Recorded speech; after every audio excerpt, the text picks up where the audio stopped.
BMKG mengeluarkan peringatan dan terkait potensi hujan dengan intensitas ringan hingga lebat yang terjadi di sejumlah wilayah tanah air saat hari pencoblosan Pilkada serentak 27 November mendatang.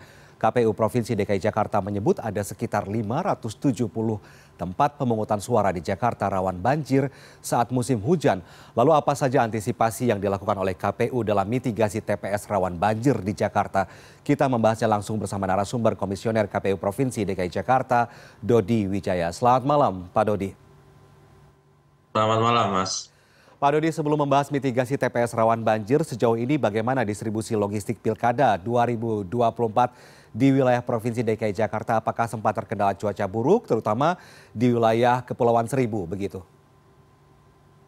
Ya, hari ini kami sudah melakukan distribusi untuk Kepulauan Seribu dari Pulau Pramuka ke pulau-pulau terjauh ya, terutama di Pulau Sabira, kemudian beberapa kepulauan yang lain. Targetnya hari ini bisa sampai di kelurahan masing-masing untuk segera didistribusikan kepada TPS. Ya. Alhamdulillah tadi cuacanya cerah untuk pengiriman di Pulau Seribu, sedangkan untuk 5 kota yang lain, Jakarta Pusat, Selatan, Utara, Timur, dan Barat akan didistribusikan besok, ada yang pagi, ada yang siang. Jadi kami pastikan besok adalah H-1, itu kami pastikan akan sudah sampai di TPS masing-masing. Ya, ya. Pak Dodi, izin koreksi apabila data yang kami sebutkan salah. Sebelumnya KPU Provinsi DKI Jakarta menyebut ada 572 tempat pemungutan suara yang rawan banjir di Jakarta.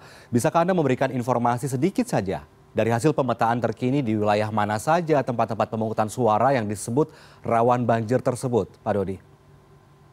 Ya, itu memang sifatnya data potensial ya, artinya bisa jadi memang nanti terjadi, bisa juga nanti tidak terjadi. Tentu ini menjadi satu kewaspadaan bagi kami. Ada beberapa hal ya, TPS itu bisa disebut banjir ya. Pertama bisa kotak suaranya kebanjiran, ini terjadi waktu itu di Jakarta Utara pada Pileg Pilpres kemarin. TPS-nya kering, pemilihnya datang ke TPS, tapi kotak suaranya disimpan di sekretariat RW kebanjiran. Nah, yang kedua bisa juga TPS-nya yang kebanjiran. Yang ketiga bisa jadi TPS-nya nggak banjir, kotak suaranya aman, tapi rumah KPPS-nya kebanjiran, sehingga tidak ada yang bertugas.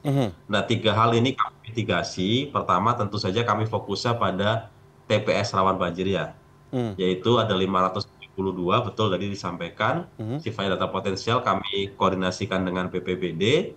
Nah, nanti ada beberapa skema, tentu kami berharap ada potensi tempat untuk relokasi.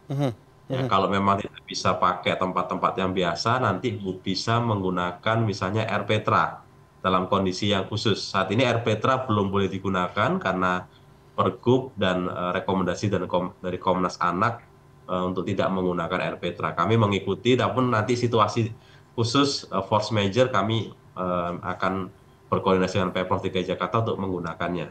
Ya. Kemudian juga bisa menggunakan gedung-gedung sekolah. Gedung-gedung sekolah saat ini kami akan pakai halamannya, tapi nanti kalau situasinya khusus kami akan relokasi ke dalam gedung sekolahnya. Ini beberapa skemanya, Mas. Seperti itu. Ya, Pak Dodi, saya juga membaca informasi ada 74 TPS di wilayah Jakarta Barat yang memang rawan sekali tergenang begitu ya, melihat pengalaman pada Pileg dan juga Pilpres kemarin begitu ya. Kira-kira TPS yang memang rawan banjir, yang nyatanya memang sudah kebanjiran waktu pemilihan presiden kemarin itu akan digunakan kembali, dijadikan TPS di Pilkada tahun ini atau tidak digunakan kembali, Pak Dodi?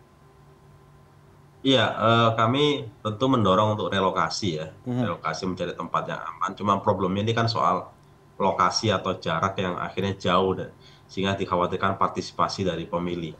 Ya. Jadi kita cari solusi relokasi yang tidak terlalu jauh dari tempat tersebut ya.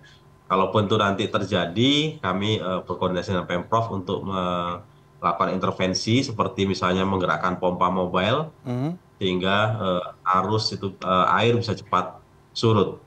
Nah, kami sudah berkoordinasi pula dengan Pemprov DKI Jakarta dalam meeting yang strategis dengan pimpinan SKPD. Kami mengusulkan penggunaan teknologi modifikasi cuaca (TMC) dan kepada Pak PJ Gub kemudian disambut hangat oleh teman-teman dari BPBD, dan hari ini info yang saya dapat koordinasi BPBD dengan BMKG untuk mempersiapkan hal tersebut. Mudah-mudahan kalau itu bisa dilakukan, hal-hal yang sifatnya kita khawatirkan tidak perlu terjadi kembali seperti bagaimana 14 Februari yang lalu. Ya, jadi mitigasi bencana untuk banjir ini memang sudah disiapkan begitu ya. Apakah sejauh ini KPU Provinsi DKI Jakarta sudah berkoordinasi dengan Badan Penanggulangan Bencana Daerah, Pak Dodi, terkait kemungkinan dilakukannya rekayasa cuaca pada tanggal 26 dan 27 November nanti? Ya, kami sudah berkoordinasi kami datang langsung kantor BPBD-nya, kemudian dalam rapat bersama juga kami sudah dapatkan informasi tersebut, terus kami juga sudah bersurat secara resmi hari Sabtu kemarin, dan informasinya hari ini juga sudah dirapatkan. Mudah-mudahan bisa segera untuk ditindaklanjuti. Malah dari BMKG menyarankan ini kalau bisa nasional juga, tidak hanya DKI Jakarta, tapi juga TMC ini bisa dilakukan secara nasional. Tapi itu nanti kami akan sampaikan kepada KPU Pusat terkait dengan saran dari BPBD dan BMKG tersebut. Ya, Pak Dodi, jika mitigasi bencana banjir ini sudah dilakukan, lalu kemudian bagaimana dengan kesiapan panitia pemungutan suara di TPS-TPS rawan banjir? Apakah KPU Provinsi DKI Jakarta sudah memastikan para petugas ini siap jika terjadi banjir di tempat mereka bertugas saat pemungutan suara nanti? Ya, petugas KPPS tentu punya pengalaman Pileg Pilpres kemarin ya. Pileg Pilpres kemarin itu memberikan pengalaman penting. Pertama, kami sudah berpesan untuk mengamankan dan memastikan kotak suara yang disimpan sebelum hari pemungutan suara itu dipastikan aman dan bebas banjir tempatnya.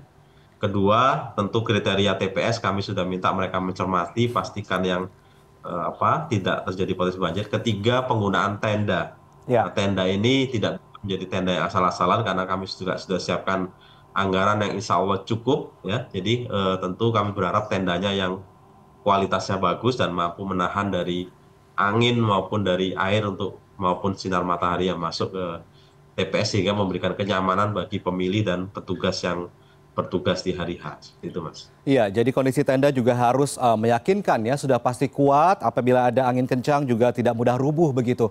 Pak Dodi, tadi Pak Dodi sempat menjelaskan bahwa ada beberapa kendala yang memang terjadi ya dalam rangka distribusi logistik untuk Pilkada 2024 nanti. Tadi sudah dilihat juga ada pemetaan begitu, ada daerah rawan banjir.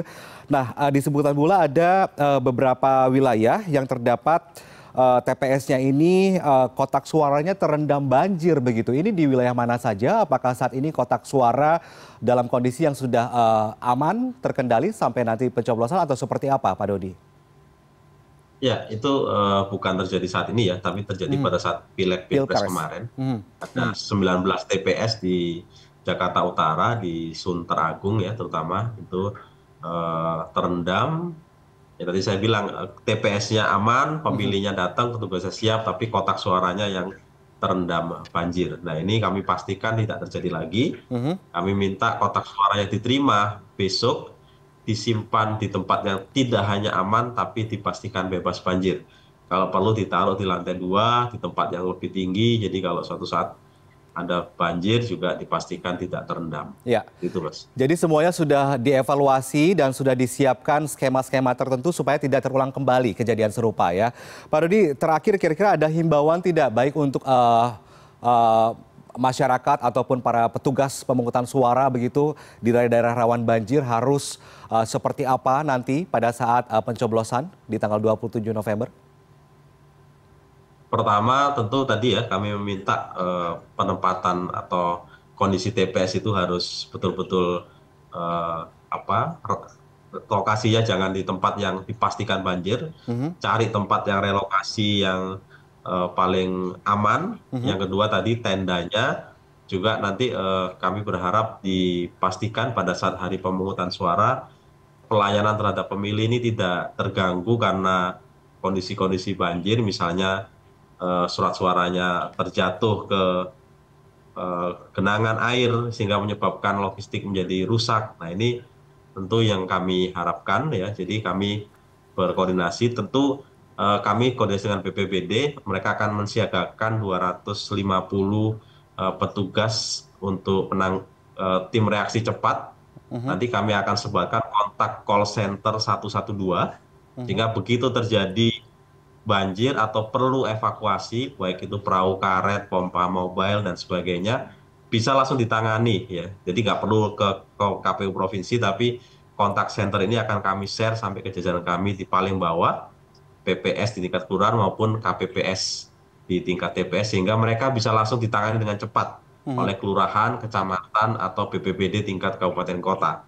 Sehingga Ya. tidak semuanya lari ke tingkatan provinsi. Seperti itu, Mas. Baik, semoga tidak terjadi seperti Pileg dan Pilpres kemarin ya, sampai kotak suara terendam banjir, kemudian juga ada penundaan pemungutan suara yang kemudian dipindahkan ke hari esok begitu. Semoga nanti pencoblosan di Pilkada 2024 di Jakarta berjalan lancar. Terima kasih banyak Komisioner KPU Provinsi DKI Jakarta Dodi Wijaya sudah bergabung bersama kami. Selamat malam Pak Dodi. Selamat malam, makasih Mas.